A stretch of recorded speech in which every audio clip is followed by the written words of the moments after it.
مجلس کو قائم رکھیں، حضرت کا بیان سنیں۔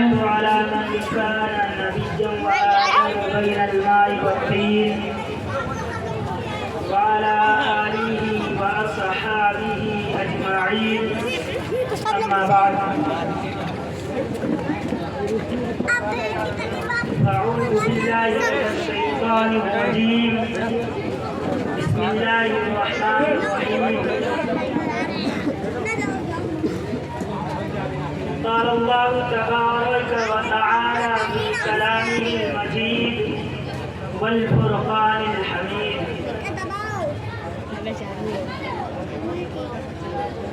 قل هل يستوي الذين يعلمون والذين لا يعلمون إنما يتذكر أولو الألباب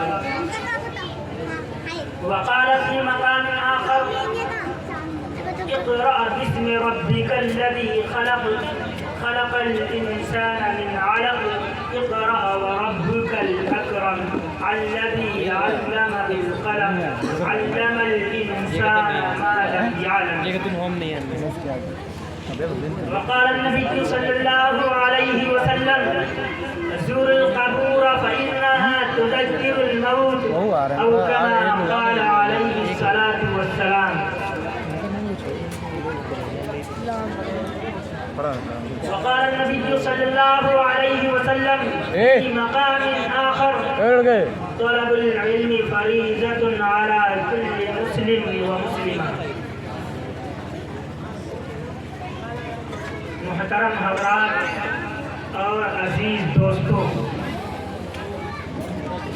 کسی شاعر نے کہا ہے قوت فکر و عمل پہلے فنا ہوتی ہے، قوت فکر و عمل پہلے فنا ہوتی ہے، پھر جا کے کسی قوم کی شوکت پہ زوال آتا ہے۔ اور کسی شاعر نے کہا ہے پہلے تعلیم سے تم موڑ دیے جاؤ گے، پہلے تعلیم سے تم موڑ دیے جاؤ گے، پھر کسی ظلم سے تم جوڑ دیے جاؤ گے۔ اس جلسے کا جو عنوان ہے اس کا تعلق تعلیم اور تعلم سے ہے، اور مقصد ان جلسے اور جلوسوں کا صرف اور صرف یہی ہے کہ جو بات کہی جائے اس پر عمل بھی کیا جائے۔ یہ جلسے اور جلوس صرف ایک رسم نہ بن کر رہ جائیں، جو یہاں پر بیان کیا جائے اور جو سنا جائے اس کو اس نیت سے سنا جائے کہ اس پر عمل بھی کرنا ہے۔ بے شک بے شک۔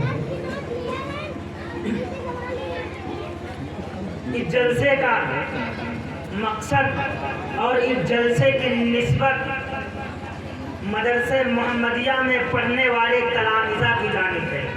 حقیقتاً یہ جلسہ ان کی کامیابی اور کامرانی کا مقصد ہے، ان کو یہ تحفے میں ملا ہے۔ کچھ دنوں قبل مدرسے میں حاضری ہوئی، اس حقیر کو بھی امتحان لینے کا شرف ہوا۔ امتحان لینے کے بعد ذہن میں جو باتیں آئی ہیں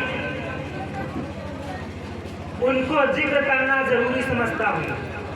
ان بچوں نے جو محنت کی اور حضرت مولانا توقیر صاحب دامت برکاتہم العالیہ جو وہ مشن لے کر چلے ہیں، ان کا مشن صرف اور صرف یہ ہے کہ دین کو عام کیا جائے، دین کو شائع کیا جائے، دین کو خوب پھیلایا جائے، چاہے وہ جس لائن سے بھی ہو، چاہے مولانا کی تقریر کے ذریعے سے ہو، چاہے مولانا کی خطابت کے ذریعے سے ہو، چاہے وہ بچوں کی تعلیم اور تربیت کے ذریعے سے ہو، چاہے وہ جلسے و جلوس کے ذریعے سے ہو، چاہے وہ دعوت و تبلیغ کے ذریعے سے ہو۔ مولانا کا مشن اور مولانا کا مقصد صرف اور صرف یہی ہے کہ دین کو عام کیا جائے، کہ عوام ہمارے ذریعے سے کتنا فائدہ اٹھا سکے۔ مولانا اپنے مشن میں اور اپنے مقصد میں بھرپور محنت کر رہے ہیں، بھرپور۔ اللہ تبارک و تعالیٰ ان کو کامیابی اور کامرانی سے نواز رہا ہے۔ یہ جو آپ کے اسٹیج پر بینر لگا ہوا ہے اس میں 2 عنوان لکھے ہوئے ہیں. ایک عنوان موضوع تو یہ ہے کہ اصلاح معاشرہ، اپنے معاشرے کی اصلاح کیسے ہو، اور دوسرا موضوع جو ہے وہ ہے تعلیمی بیداری. کیونکہ سب سے کمزور، سب سے پیچھے اگر کوئی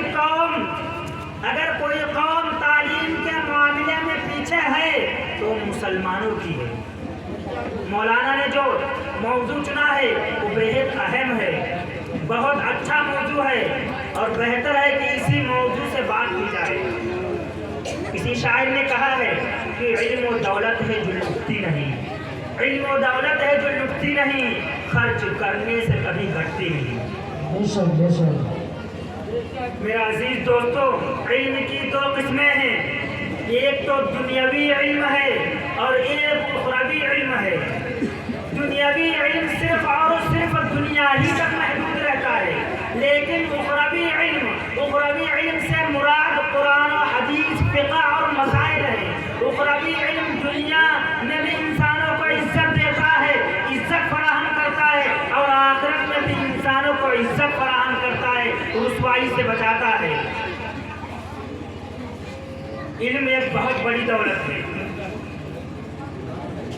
علم کی دولت جس کو مل گئی وہ کامیاب اور کامران ہو گیا.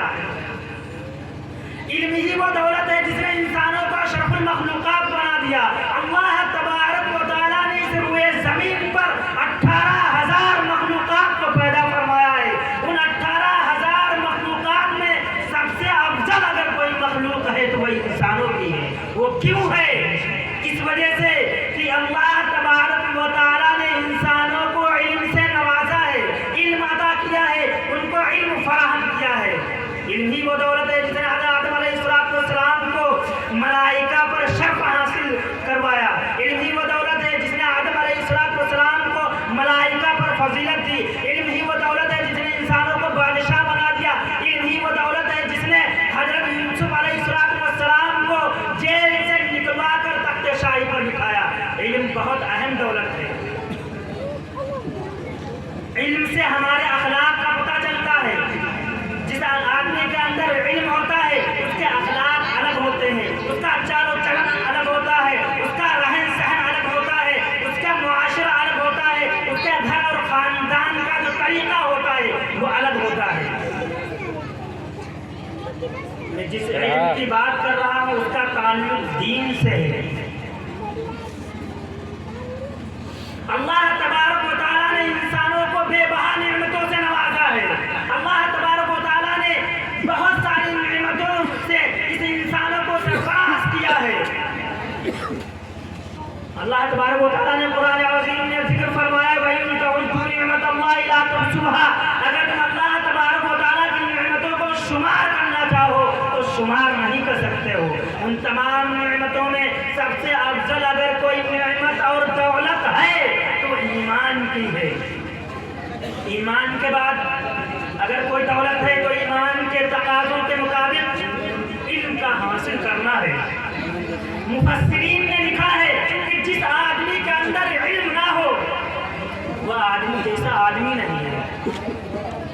جس آدمی کے اندر علم نہ ہو اس کا چلن الگ ہوتا ہے، اور جس آدمی کے اندر علم ہو اس کا کردار، اس کا اخلاق، اس کا معاشرہ، اس کا گھر الگ ہوتا ہے.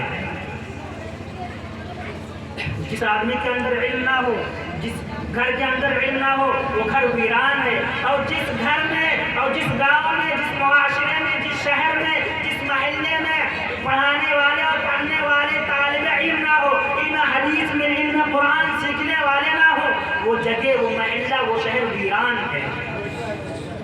علم کو سمجھو. علم ایک بہت بڑی دولت ہے.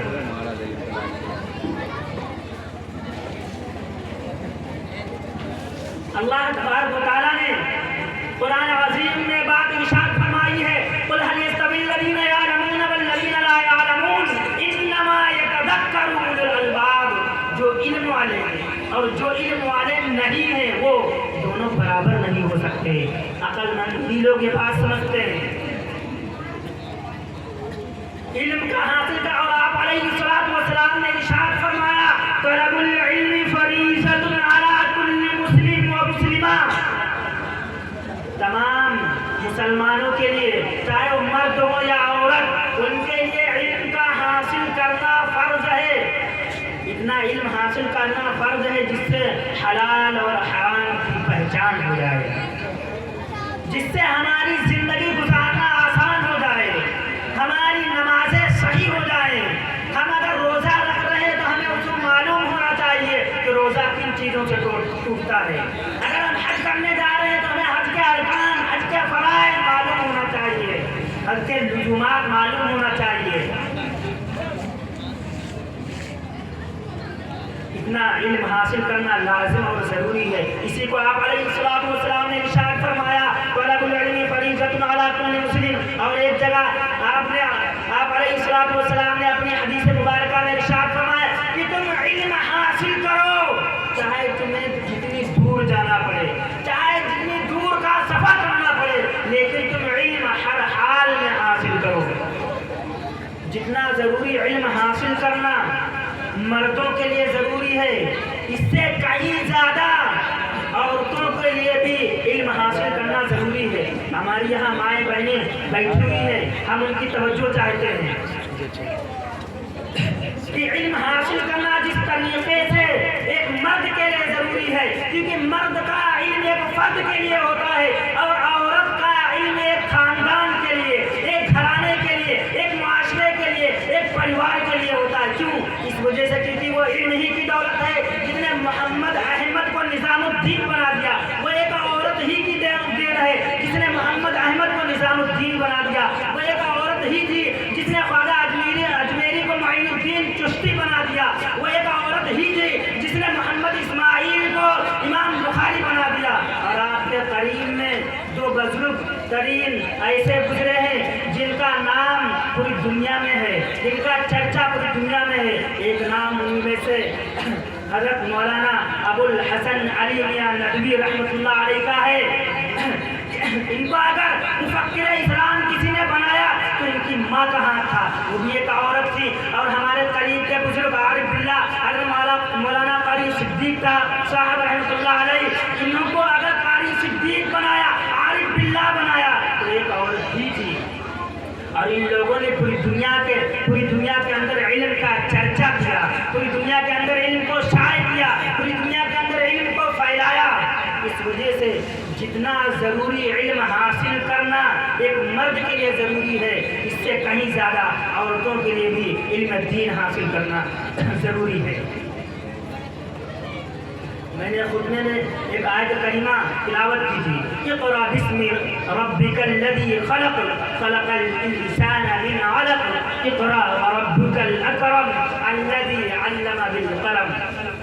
علم کی فضیلت اور اہمیت کا اندازہ اس آیت کریمہ سے لگایا جا سکتا ہے, کیونکہ جب اللہ رب العزت نے قرآن کریم کا نزول شروع فرمایا تو سب سے پہلی آیت کریمہ جو نازل فرمائی وہ یہ ہے کہ اقرأ باسم ربک الذی خلق, پڑھو اپنے رب کے نام سے, علم حاصل کرو اپنے رب کے نام سے.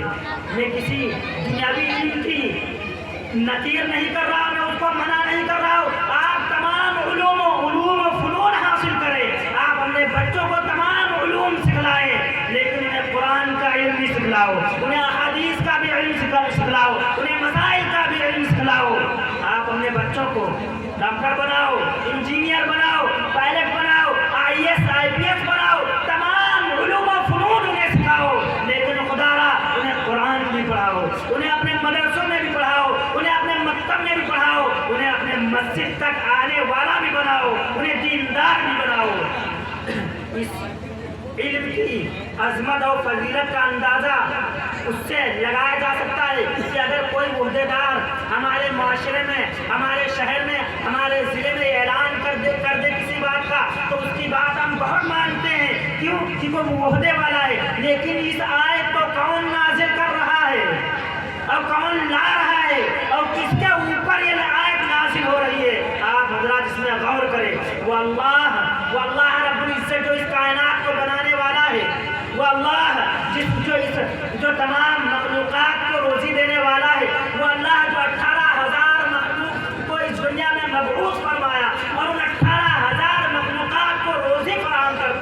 وہ اللہ جو ہمارا رازق ہے، جو تمہارا رازق ہے، جو اس پوری دنیا کا بنانے والا ہے، جو ہم سب کو پالنے والا ہے، اس کا کوئی شریک نہیں، وہ لا ثانی ہے، اس کا کوئی ثانی نہیں، وہ وحدہ لا شریک ہے، وہ تمام انسانوں کو جینے کا طریقہ سکھاتا ہے، وہ ہمارے نبی علیہ السلام کو پیدا کرنے والا ہے، وہ اس روئے زمین کو 7 دنوں میں پیدا کرنے والا ہے، وہ جب کوئی کام کرنے کا ارادہ کرتا ہے تو صرف اور صرف کن فیکون کے ذریعے سے ارشاد فرماتا ہے۔ یہ اس کو کسی سیمپل کی ضرورت نہیں ہے، اس کو کسی نمونے کی ضرورت نہیں ہے، وہ اللہ یہ آیت نازل فرما رہا ہے کس کے ذریعے سے؟ جبریل امین کے ذریعے سے، جس کے بارے میں قرآن کریم نے صدق امین کا لفظ استعمال کیا ہے، جو تمام فرشتوں کے سردار ہیں، ان کے ذریعے سے یہ حکم لا رہے ہیں۔ اور پھر یہ کس کے اوپر حکم لا رہے ہیں؟ اس میں بھی غور کرو۔ وہ نبی جو 24 جتنے بھی انبیاء علیہ السلام اس دنیا میں تشریف لائے، یہ 1,24,000 ان تمام انبیاء علیہ السلام میں سب سے افضل، سب سے ترین سید الانبیاء کون ہے؟ ہمارے آقا محمد عربی صلی اللہ علیہ وسلم ہے۔ ان کے اوپر آیت نازل ہو رہی ہے، کون سی آیت؟ اقرأ باسم ربک الذی خلق۔ اس آیت کی اہمیت کو سمجھو کہ اللہ تبارک و تعالیٰ نے سب سے پہلے اگر کوئی آیت نازل فرمائی تو کہا پڑھو، علم حاصل کرو، تعلیم میں مہارت حاصل کرو، خود بھی پڑھو، اپنے بچوں کو بھی پڑھاؤ۔ اللہ تبارک و تعالیٰ نے اس علم کے ذریعے، اس آیت کے ذریعے سے ہم سب کو پڑھنے کے لیے حکم فرما رہے ہیں۔ اللہ تبارک و تعالیٰ جب آپ علیہ السلام کو اس دنیا میں مبعوث فرمایا تو سب سے پہلے انہیں علم ہی سے آگاہ کیا۔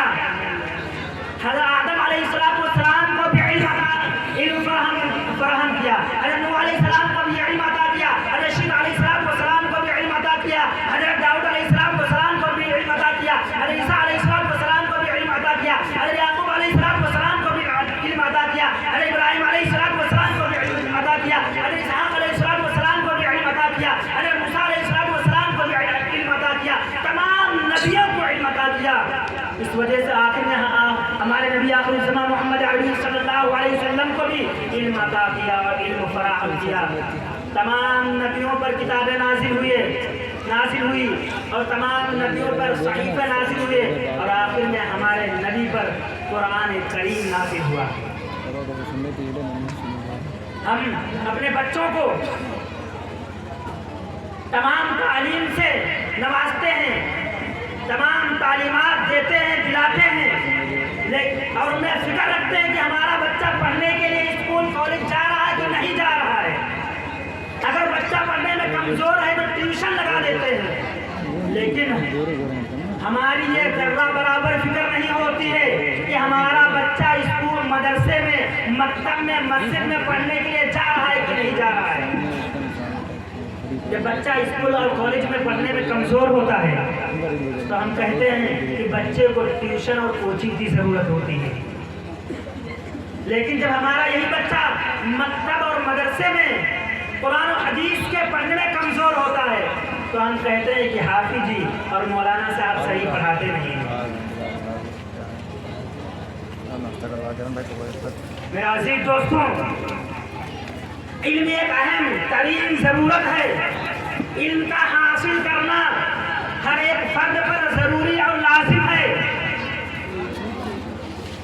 ہم اپنے بچوں کی فکر نہیں کرتے ہیں